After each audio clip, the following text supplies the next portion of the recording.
This is actually the first movie I've ever worked on where I was happy to be a mother and a cinematographer at the same time.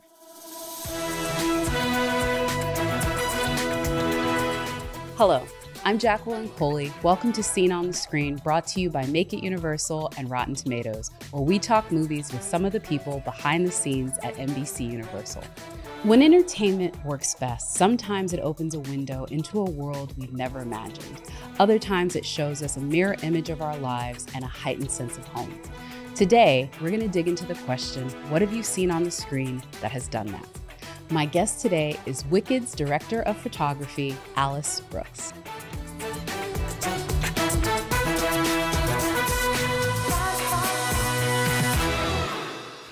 Alice, welcome to the Scene on the Screen podcast. Thank you so much for being here. Thank you so much. This is amazing. First thing I ask everyone, although this is going to be, I think, a great one for you. Who are you? Full name and title. And then what do you do for NBC Universal? So my name is Alice Brooks. I am the cinematographer for Wicked, which is obviously a Universal movie. And so I've been part of the Universal family, I guess, for 3 years now. That's when I started making Wicked. Love that. But returning, you've done a couple of other movies for us, so at least coming back to the family. That's 100% true. I have coming done back other to movies. the family. We like to say, keeping it in the family. You just took a slight detour with our cousins. Yes. I'm so glad that you're here to talk about Wicked because it is such a huge moment for NBC Universal. But I was also so excited to see you because obviously you know this. We don't get to see a lot of female DPs and heads of photography. I'd love for you to talk about your journey to this sort of role because, like, for me personally, I was working out in LA before I even really kind of knew all the various jobs that you could do on a set. And to know that you sort of saw that and then became like the career, I'd love to know how you got on that path. So I grew up in New York City. My dad was a playwright, and my mother was a dancer. And we lived in a little teeny tenement apartment in New York City, 1 bedroom, bathtub in the kitchen. It was me. I have a younger sister, a dog, and 3 cats, and we all were in 400 square feet. And we didn't have a lot of money, but we did have there was so much love and there was so much art and creativity in my house. My dad's friends were over all the time, and it just introduced me to the arts at a really young age. And when I was about 5, my parents put us into child acting. Between the ages of 5 and 10, I did over almost 40 national commercials. And I did a little thing on Broadway, a tribute to Mary Martin. And I was on Late Night with David Letterman once a week. Wow. At NBC, actually. Yeah. And then when I was 10, we moved to LA because my sister's career was really, really popping. And she was always on a series every year. And I actually grew up in an apartment complex across from this lot. And I could see Universal every morning. I'd wake up and out my bedroom window, there it was. Yeah. My parents would always pick me up after school and I'd go and sit on whatever soundstage my sister was working on. And I started falling in love with the camera people. And I fell in love with sitting in a dark soundstage and watching one by one the lights pop up. And I was supposed to be doing my homework, but all I was doing was observing the lighting. And when I was 15, I had my last audition for a movie. And it had been 7 auditions. It was in Santa Monica. We lived here and it took forever. And my mom and I, after the audition, went for a walk on the beach to just sit out in rush hour traffic. And in my heart, I knew I didn't get the role. And I said to my mom, I don't want to be an actress. I want to be a cinematographer. And I looked down and there was this little gray and white feather and I picked it up and she looked at me and she said, I know. And she's like, let's figure out what we can do for the next few years to get you into film school. And so I started doing still photography in high school. And I worked really hard on my application to USC for film school. And she made me walk my application in. We walked right into the admissions office and she's like, we don't have money to send Alice here, but she deserves to go here. And 2 weeks later, I had a full scholarship. Oh, wow. So John Chu and I met shortly after that, and we started doing little projects together. And then we finally did his thesis film, which was a musical. It was called When the Kids Are Away. We thought it was like the biggest and best thing of all time. We thought there's no way you ever would be able to shut down a residential road in South Pasadena and have 30 people dancing in the streets. And now we're here quite 20 years later with Wicked. So, still making musicals. Yeah. I love how there is a heartbeat of Southern California with USC, with you and Jon. How is his approach as a director, and why do you guys work so well together? First, I think we just trust each other. We have the same educational background. We speak the same language with music and dance. A few years after school, we did this little teeny web series called The Legion of Extraordinary Dancers. And it was Hulu's first original web series at the time. And me and Chris Scott, who was our choreographer from Wicked and In the Heights, we worked on it for 3 years. And there were no rules. No one was watching us. And we just used it as this playground to experiment with how to tell a story through dance and music. There's very little dialogue in it. And it really pushed us in many ways, but it also taught us how to speak to each other and communicate, and what our aesthetics were like, and our tastes, and we all developed that together. And I think those 3 years were really informative. And we'd come and go and do other projects during that period of time, but I can hands down say for all three of us, it was probably one of the most special times of our lives. Oh, wow. I love too when you see like those early relationships that you meet from school or early projects that really sort of like inform what you do when you have this huge moment on center stage. I mean, look, from the Super Bowl to the Olympics, Wicked has kind of been the thing that people have been talking about, one of the most anticipated films of the year. How did you approach that? Because it's a huge sort of endeavor. It's funny because it is, right? Like completely the biggest scale of anything I could ever have imagined getting to work on. And yet in the middle of the shoot, Jon turns to me and Chris, he's like, this is really no different than anything else we've done, all our little projects together. Because at the heart of it, we all are just storytellers. And it's not just the three of us, obviously. It grows, and we have an amazing team of people. But Jon has built that team of people around him that we all trust. Like Myron Kirsten, the editor, this is my 4th movie with him, and I've done a TV series with him, and I call him every day at Wrap, and he's watched all the dailies from that morning, and he's seen every single frame that I've shot. And the team that Jon has built all wants to serve the story and tell the best story possible. I love that. We talk about the two women at the center of this, Ariana Grande and Cynthia Erivo. And I think I spoke to Jon a couple of times, and he told me, you know, when he was dealing with all of the costumes, all of the set pieces, all of the visual effects, pre-visual effects stuff and storyboards, he said if he ever got confused, he would always go back to something that Mark Platt told him, which it's about the two girls, stupid. Yeah. And as long as you keep it about the two girls, it's going to be great. These are two women that you literally stared at for hundreds of days. What do you think folks are going to be most surprised to see out of them when they step into the world of Wicked, with both Cynthia and with Ariana? So when Jon and I prep a movie, we each have individual goals for the film, but he asked me, what is your goal for Wicked? And I said that it's the greatest, most beautiful love story between these two best friends. And I think what is so surprising about both Ari and Cynthia is the incredible quiet specificity they play each of their roles with. We chose our entire lens package because we threw a 65 millimeter lens of this special lens that I had been working on developing on Cynthia. And suddenly we saw Elphaba. Something inside her soul just is this character, is this woman who finds her power, who finds her true self. And similarly with Ari, I mean, I think people are going to be completely surprised how hilarious she is. She landed in London as Glinda the Good. And still to this day, I saw her 2 weeks ago, she's still Glinda the Good. I'm like, when is it going to stop? But she became her. Yeah. And she walks differently. She sounds different. And just to see both these women transform, I don't even recognize Cynthia when I see her. Yeah, that's crazy. But again, that's what you get when you spend that much time with these folks and these characters, and it gets so deeply ingrained. Yeah. And I would be remiss if I didn't say that a lot of folks listening or watching right now are probably thinking, I would like to sit in her seat. And, I would like to take that same path. What advice would you have for them, especially coming into the industry in maybe one of the roles that are not as frequently held by women in the industry, and what they should do, especially for those young girls that say, yeah, I want to be a DP?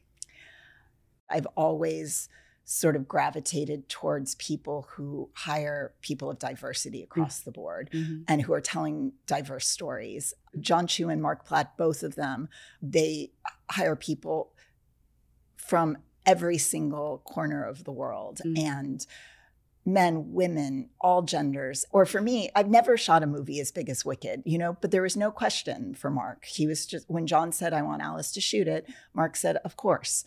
And he hires lots of women. I mean, the movie he finished right before Wicked was also shot by a female cinematographer. And then I work with LinManuel Miranda, and that, that is his life's mission. Yeah. And so I think finding the storytellers who are aligned with you, and they need you just as much as you need them. Yeah.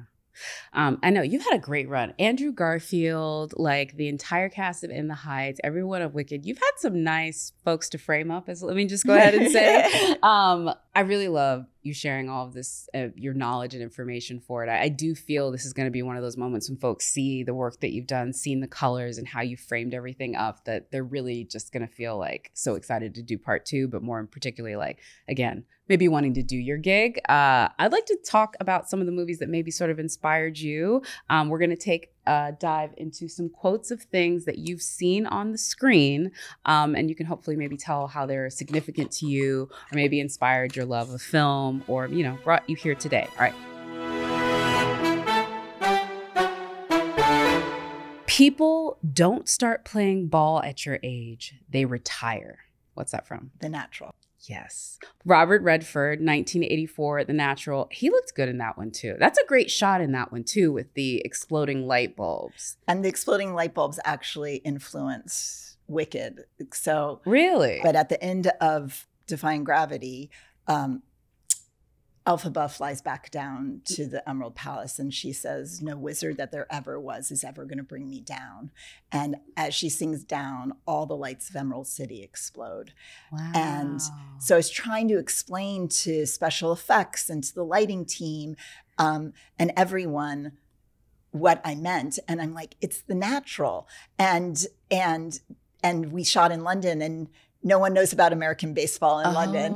And so I had to find the scene on YouTube, and I started sending it around to everyone. I'm like, this is what it needs to look like. It needs to feel, you need to feel those sparks fly. Yeah. And so anyway, but The Natural is actually the first movie I ever remember seeing when I was a kid. My dad loved movies. And I was laying in his arms and we were watching The Natural. It was on VHS. I must have been 5 or 6. And it is one of my first memories. And I remember thinking there was something incredibly magical, and I didn't know what it was.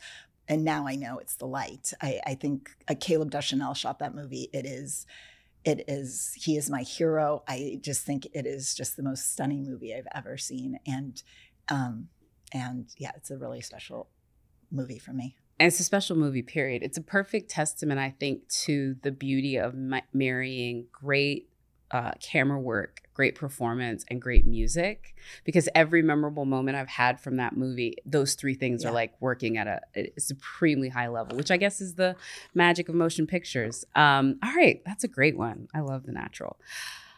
Let me listen to my block. In the Heights. In the Heights.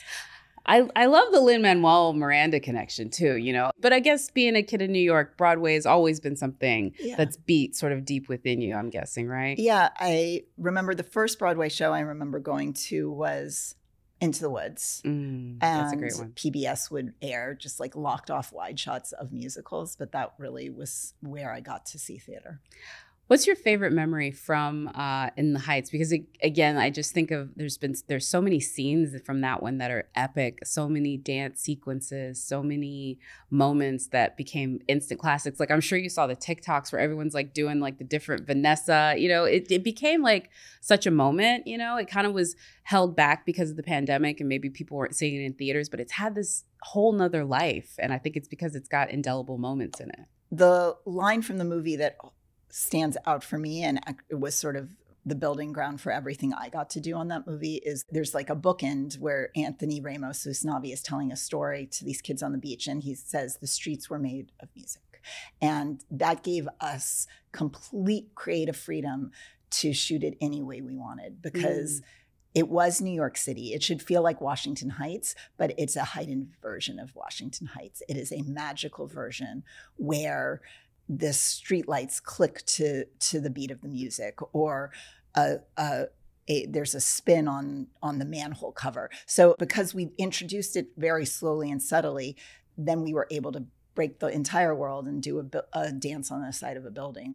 I mean, musicals are the greatest genre, I think, ever, because you do have complete creative freedom and there are no rules. It's a genre with absolutely no rules. That is true. And then even if there are rules, you can break those too. Let's go ahead. We're going to take a dive into more things that you've seen on the screen, but this one is going to be true or false. So okay. I'm going to make a statement about a film that you've probably seen on the screen, and you have to tell me whether it's true or false. Okay.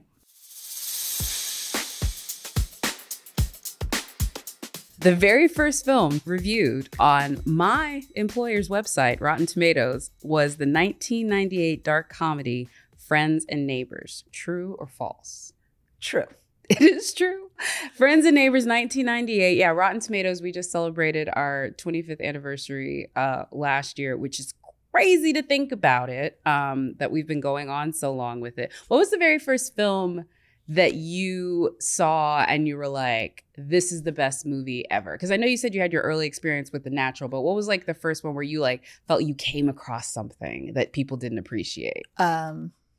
Eternal Sunshine of the Spotless Mind. Like, I know people love that film, but I think for me, Ellen Kuras shot it, who is one of my heroes. Actually, Nancy Schreiber shot Your Friends and Neighbors, who's also one of my heroes. Very cool. So two fantastic female cinematographers. But I remember seeing Eternal Sunshine of the Spotless Mind, and I'm like, finally a woman's going to be nominated for Best Cinematographer, and she wasn't. And she wasn't. But I think that movie is on the very top of my list as one. I mean, not just beautiful to look at, but also just an incredible story, amazing storytelling on every single level. Was Rachel the first one?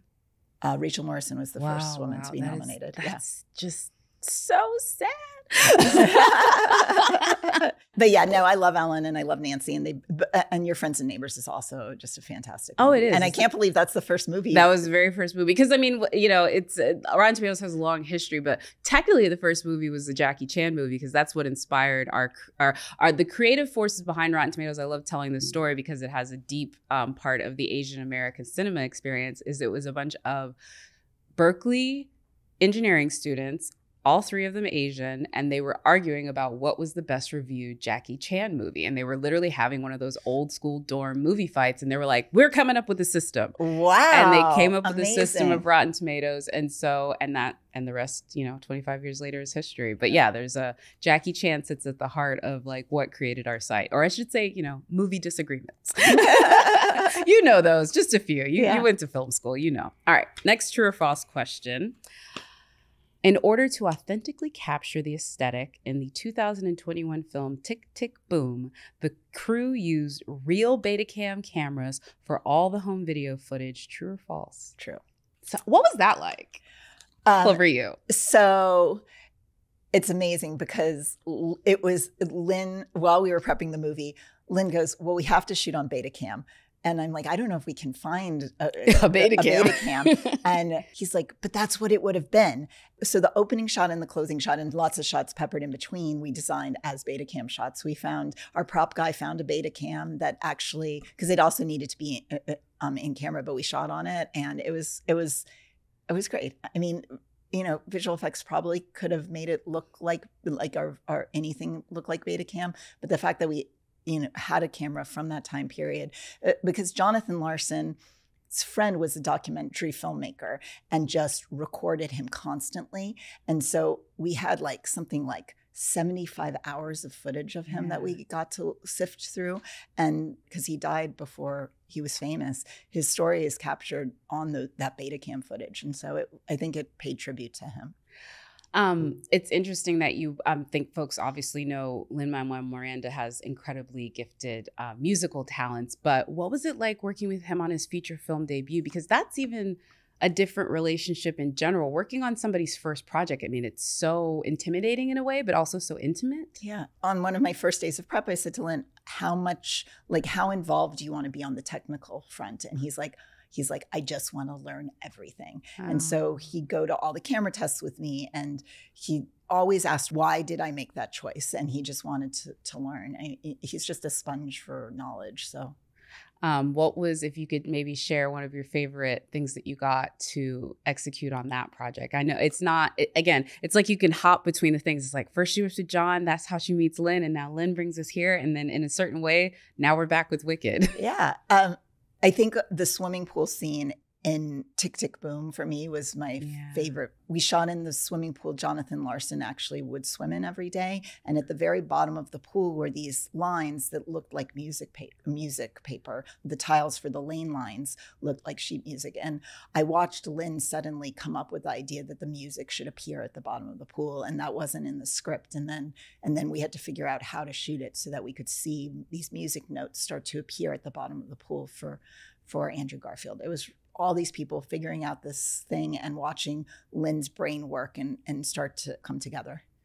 That's so incredible. And we talked a little bit about your family. Clearly, you come from an entertainment and an arts first family. Have you gotten to, and I guess they did it with your sister when you were younger, but since you've started working on these bigger productions and having these, multi-million-dollar things that you're part of, have they gotten to peek inside of this side of Hollywood that you're operating on now? Did you get to take them to Emerald City, or are you going to bring them to the premiere? Sadly, my dad passed away when I was in my 20s, and my mother now has Alzheimer's. So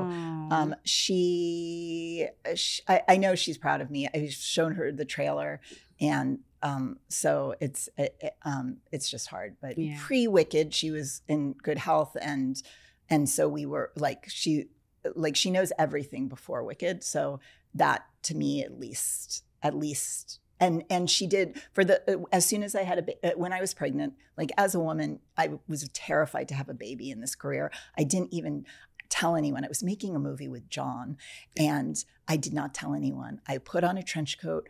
And my mom said, one day you're just going to show. And I lasted 7 months. Wow. And then we sort of wrapped the movie, and then we were going to shoot pickups on it. And 2 weeks after I had seen John, I call him up. I'm like, just so you know, you're going to get an invitation to a baby shower. And he said, what do you mean? Whose baby shower? I'm like, mine. He's like, when are you having a baby? I said, in about 2 months. And he said, but I just saw you 2 weeks ago.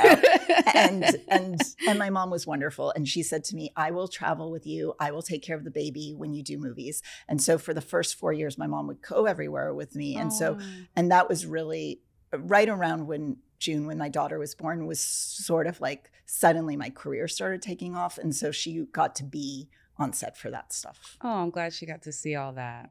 I loved hearing you talk about the fact that, you now have your daughter and you continue to just excel in your career. I don't know how old she is, but is she old enough now to really appreciate, you're going to take her to the Emerald City? Has she seen the musical? Is she aware? So yes. So she was 6 years old when we arrived in London, and she just turned 9. Oh, wow. I feel like she grew up she grew up on the set of Wicked. We had these crazy huge sets. 3 of them were the size of 4 American football fields each. Our Emerald City set, our Munchkinland set, and our Shiz University set. And I have pictures of her on the hillsides in Munchkinland and running along the yellow brick road and sitting on the Emerald City steps. Mm. And I have a whole series of One Short Day, which is from Wicked, where I put her in all the different setups where Elphaba and Glinda were. And I took pictures of her in this. And so once the movie comes out, I'm going to create a One Short Day photo book for her. Oh. But it just is she was so much a part of our pre-light too. So because the only way to see her was for her to be around. And Mark Platt was amazing. This is actually the first movie I've ever worked on where I was happy to be a mother and a cinematographer at the same time.